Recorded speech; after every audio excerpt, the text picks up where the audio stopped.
Hello, everybody. Welcome to another session of Therapy with Tia Torres, or Therapy for Tia Torres, maybe.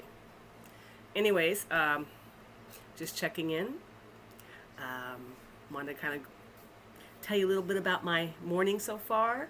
I was getting ready to get in the shower. Actually, this is like I had my hair up to go wash my hair.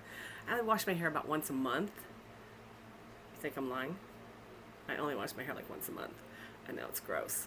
But anyways, did the morning routine, got the dogs fed. They were still a little antsy.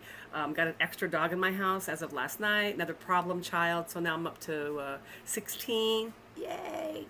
Sun was barely up because my dogs get up before the sun. And I hear, or what I think I hear is someone yelling my name outside. Now, I live in a very remote area, and I would show you on my laptop, but there's so much paperwork around me that if I move it, everything's going to fall off the desk. But I live in a very remote area.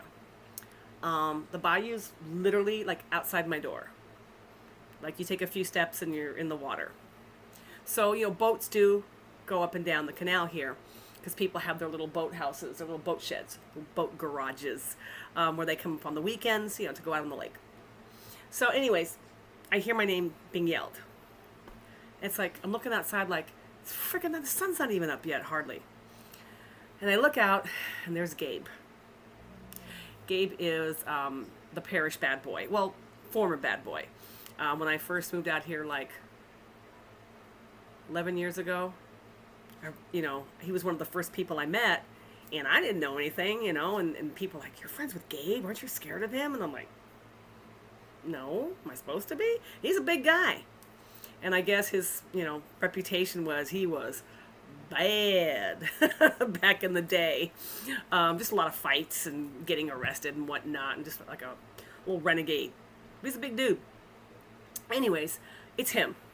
And he's on a party bar. It's like a pontoon boat with a friend. And the first thing I notice is that the boat is just filled with junk. Like junk.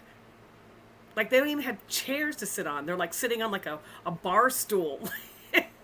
Like, do the visual, okay? I even said to him, I said, dude, what do you have, like a yard sale on this boat? There was old fishing poles and buckets and again, they were sitting on bar stools. I think Gabe was sitting on a bucket. His friend was sitting on a bar stool, like a tall bar stool. And they're oaring. They're using an oar. I'm like, what are you doing? What are you doing? Hey, baby, you got any gas? We ran out of gas. I'm like, oh my God. Like, are you kidding me? So I go out there in my pajamas that I'm still wearing, by the way. I'll get to that in a minute, why. And I go into my boathouse. My gas cans are all empty. And so then I'm like, well, let me check my boat. Let me see if my, the tank in my boat has gas, and we'll pull the tank out and you can use that. Well, the tank in my boat was out of gas. I mean, we were all a bunch of losers. Okay. And so they get the idea to, call somebody, and they're going to go across the water and take gas out of their boat. And I'm just like, what's going on here? Like, where did I move to,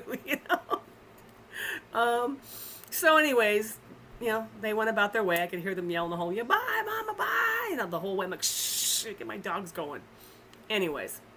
And then I think I heard off in the distance, oh, that's just Jethro. Everybody knows Jethro around here.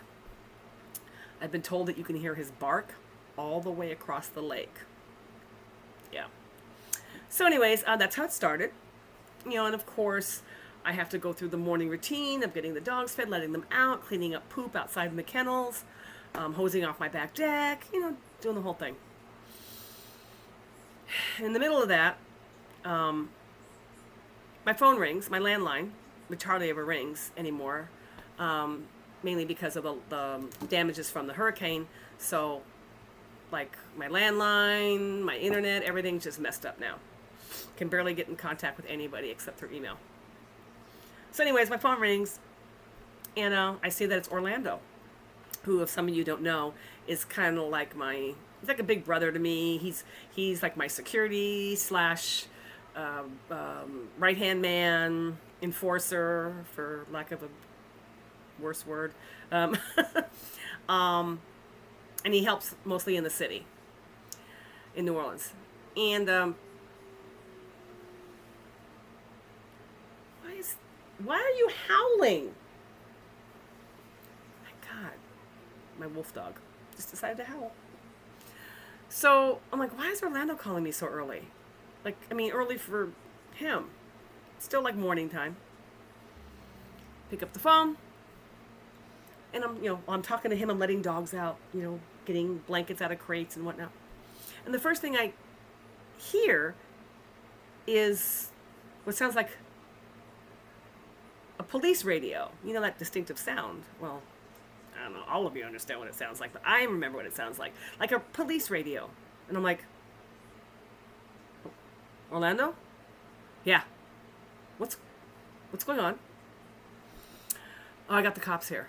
Like, obviously. So, I'm over at one of the houses here that we use to, like, in the past we've had like an employee live there, like at this little house that we have in New Orleans, one of our little satellite houses. And in the past we've had like an employee live there with some of our dogs that didn't do well, like in the kennel environment. So it's been empty, and we've been, cleaning it up and fixing it up, and we had just got done like cleaning it out and cleaning up the yard. The former employee just trashed the place. But anyways, and he goes, I caught some squatters in the house. I'm like, oh my God.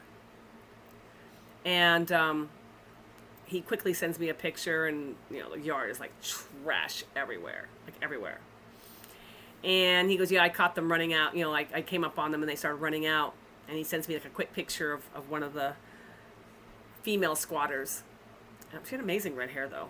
Anyways, and I said, oh, you called the police? I mean, there's squatters all over New Orleans. Like, you don't, what? They actually came out? Like, they wouldn't come out for something, it's like actually a minor thing in New Orleans, because all the abandoned houses have squatters in them. And he goes, well, I called 911 and I said, you better get here quick before somebody dies. And I hung up. Wait, what? So I caught the squatters, and they started talking shit to me. So I started talking shit back to them, and they tried to. I grabbed one of their bicycles, because they all have bicycles out there. It's like a main transportation, and I started smashing up their bicycle because they were threatening me.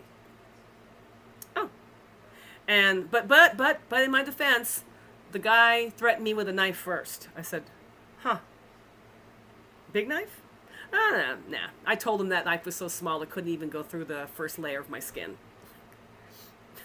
Okay. I know I shouldn't laugh, right? So I said, oh, so you called the police for that? Well, no, I called the police because I wanted to have, like, make sure I covered my bases. For? Well, I pulled out my hatchet. As in an axe? Yeah. I was going to bring out the machete, but, the axe was closer. Uh-huh. And, what happened next? Do I ask? Well, no, I got them to leave. I smashed, a couple of their bicycles because they damaged the house, and they did all kind. They broke a window, and but I didn't do nothing until they threatened me first with a knife. Okay. What did the police say? No, they're good. You're good. They took a report. Cool. Against you or them? No, them. We're good. Oh, it's amazing. Okay, well, I gotta go take care of my dogs now. So, thanks. So that was just the morning. And, I get through the routine of the morning, and I'm going to settle down and, start going through I have piles of paperwork everywhere. I wish you could see it. A desk in the other room, a desk here, and then the big recliner here. Yeah, I have a recliner. I know. Call me white trash. I don't care. I have a recliner. So I then start checking my messages, and I see a message from the Assumption Parish Jail. I'm thinking, oh God, dog, dog issue. Because for those that don't know, the parish dogs that come in as strays are kept in kennels behind the jail. So that's what I'm thinking. So I push on the little button to hear the message, and it was a nurse at the Assumption Parish Jail. And apparently, according to her, she had in her infirmary a potential, possible pit bulls and parolees member. Not quite sure why she thought that, but apparently she felt it was a potential or possible pit bulls and parolees member.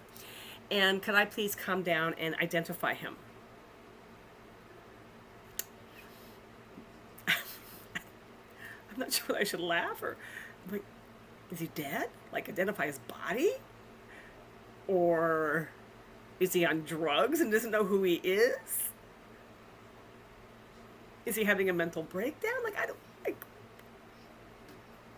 I mean, honestly, the jails are filled with potential pit bulls and parolee members. I don't know. I don't know that I want to identify a dead body if that's the case, though. But by the time I called, she was gone for the day, so hopefully this potential or possible or former pit bulls and parolees member will still be there for me to deal with tomorrow. So that's why I'm still in my pajamas. I haven't even had a chance to change into real clothes or wash my hair. It's like,